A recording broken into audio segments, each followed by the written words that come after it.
my friends? Imagine this with me for a moment. You're tying your shoes one morning and suddenly you feel strangely short of breath, or you wake in the middle of the night needing an extra pillow just to breathe comfortably. You shrug it off. I'm just getting older, you tell yourself.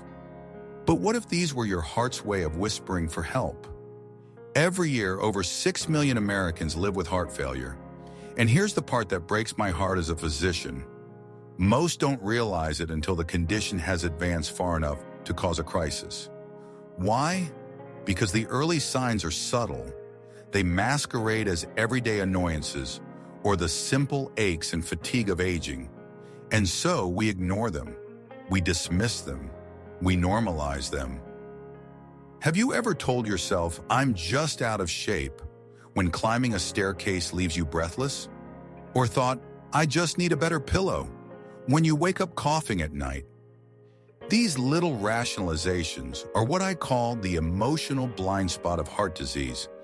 We convince ourselves that what we feel is ordinary, when in fact it may be the first whisper of something dangerous. I remember a patient of mine, let's call him George, who came to me at 62. He was a strong man, a retired teacher, and he laughed when I asked about his shortness of breath. Doc, I'm just slowing down, that's all. Comes with the territory, right? But after a few tests, we discovered his heart was struggling. The blessing is, because we caught it early, George had time. Time to start treatment, change his lifestyle, and today he still hikes with his grandchildren. He didn't lose his independence. He gained peace of mind. That's what this conversation is about. Today I want to guide you through the 13 early signs of heart failure that most people overlook. The very ones you or someone you love might be brushing off this very week. By the end of this video, you'll not only recognize these signals, but you'll also understand what they mean and what to do about them. Because when it comes to the heart, early signs are opportunities. Opportunities to change course before it's too late. The problem: why we miss the early signs. Before we explore each of these signs, let me tell you something I've noticed over decades as a doctor. The earliest warnings of heart failure rarely come with flashing red lights. They're soft, subtle, easy to dismiss. We explain them away. I'm tired because I didn't sleep well, or my shoes must be shrinking. This, my friends, is the emotional blind spot. We want so badly to believe everything is fine that we deny what our body's whispering. But here's the truth. Your body is wiser than you realize. If we listen early, we can prevent heart failure from stealing our independence. Sign number 1, shortness of breath on activity. Climbing stair, walking to the mailbox. Suddenly it leaves you breathless, not gasping from a sprint, but winded from the simplest task. This is one of the earliest and most common early signs of heart failure. Inside, what's happening? Your heart can't pump enough blood to meet the oxygen demand of your muscles, so your lungs work harder. The shortness of breath builds slowly, months before anything dramatic. I once had a patient, Maria, who loved gardening. She told me she was just getting old because pulling weeds left her exhausted. But tests revealed her heart was failing. Today, with treatment, she still tends her roses.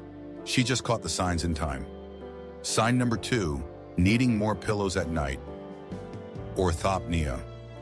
Have you added a second or third pillow under your head, or even started sleeping upright in a chair? This isn't about comfort.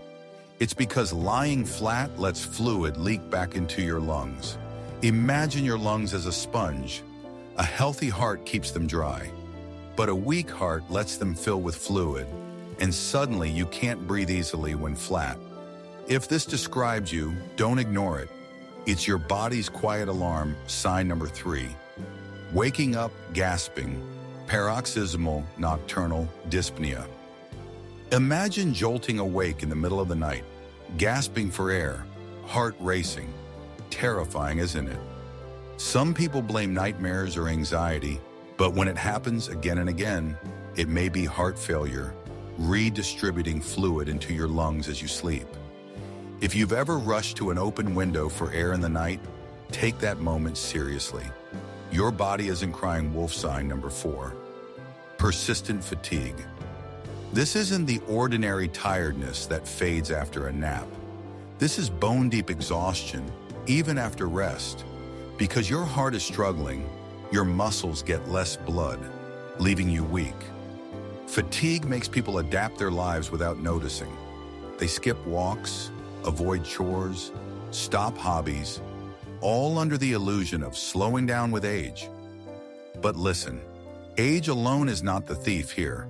It's the failing heart. Sign number 5, swelling in ankles or legs.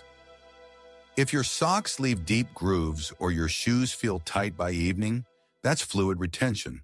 Both legs puffing up together, worse at the end of the day. Not just cosmetic, this swelling means your heart and kidneys are struggling. Press a finger on the swelling. If it leaves an indentation, it's time to talk to your doctor. Sign number 6, rapid weight gain from fluid. If your scale jumps 2 or 3 pounds overnight, or 5 pounds in a week, that's not extra dessert. That's water. Your body is drowning on the inside. Doctors tell heart patients, weigh yourself every morning. The scale may reveal the problem before your lungs or legs do. Think of your bathroom scale as an early warning system. Sign number 7, frequent nighttime urination. Nocturia. Do you get up 3-4 times at night to pee? When you lie down, fluid stored in your legs redistributes, and your kidneys are overwhelmed. Many dismiss this as age or too much tea before bed. But when it's persistent in large volumes each time, it may be your heart speaking. Sign number 8, nighttime cough or wheeze. A nagging dry cough at night, improving when you sit up. That's fluid tickling your airways. I've had patients swear it was allergies or a bad mattress. But when a cough produces frothy white or pink mucus, that's fluid in the lungs. A red flag not to be ignored. Sign number 9, palpitations or irregular pulse. Does your heart feel like it's racing or skipping beats while you're resting? That flutter in your chest may be atrial fibrillation or another rhythm problem tied to heart failure. One man told me it felt like a fish flopping in his chest. He almost laughed about it until we found he was in atrial fibrillation, a condition that can trigger strokes. Your heart's rhythm is a language. Don't ignore its strange new accents. Sign number 10, dizziness or near fainting. If you stand and the world spins or you nearly collapse, it may not be dehydration or low blood sugar. It may be that your weakened heart isn't sending enough blood to your brain. Fainting is one of the scariest symptoms, and it's the one I tell my patients never to brush off. A fainting heart is a heart crying for urgent attention. Sign number 11, abdominal bloating, poor appetite, early fullness. This surprises many. When the heart is weak, the gut suffers, blood flow decreases, the liver congests, fluid fills the abdomen. You feel bloated, nauseous, or full after only a few bites. I once had a patient who thought he had a stomach problem.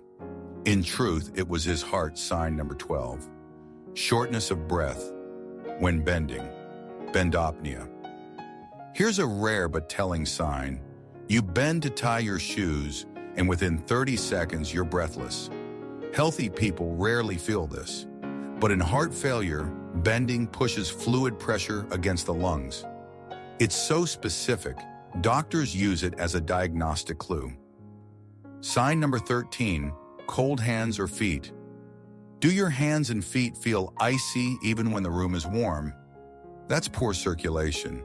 A struggling heart shunts blood away from the skin to protect the brain and heart itself. Bluish nails, pale lips, cold extremities, they're signs of low cardiac output. The hopeful turn, prevention and empowerment. Now, after hearing all these signs, it's natural to feel uneasy. But let me reassure you, this isn't about fear. It's about awareness. I've had countless patients who caught these signs early and now live full, independent lives. Some even reverse the course with medication, exercise, and diet. Think of your heart like a faithful friend. It has carried you through decades of love, work, and joy. When it whispers, "I'm tired," don't ignore it. Answer the call. Because the earlier we respond, the more we can preserve vitality. My friends, we've walked together through 13 early signs of heart failure. From the breath you lose on a staircase, to the extra pillows at night, to the hidden weight your scale records. These are not random inconveniences. They are your body's poetry, your heart's quiet way of saying, "I need help." And here's the truth I want you to carry. These signs are not about weakness, and they are not a sentence of decline. They are opportunities. Warnings given in time can become blessings. What worries me most as a physician is not the presence of these symptoms, but the habit of ignoring them. Too many people say, "I'll see my doctor next year," or "It's probably just age." But heart failure doesn't wait for our convenience. Every day we delay, the heart works harder against the tide. If you've recognized yourself in more than one of these signs, please do not dismiss them. Make that appointment. Have the conversation. Because the cost of waiting is far greater than the cost of checking. I think back to George, the retired teacher I mentioned earlier. He caught his shortness of breath early, listened to his body, and sought help. Today he's walking the hills with his grandkids. That's the gift of awareness. It buys you more life in your years, not just more years in your life. So here's my invitation to you. Listen to your body. Write down the changes you notice, even the small ones. Share them with your doctor. A single conversation could change your future.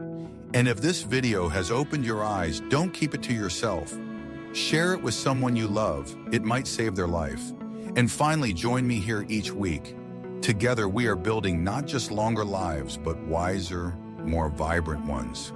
So please, subscribe, leave a comment below with the word "helpful" if this touched you, and let's keep this conversation alive.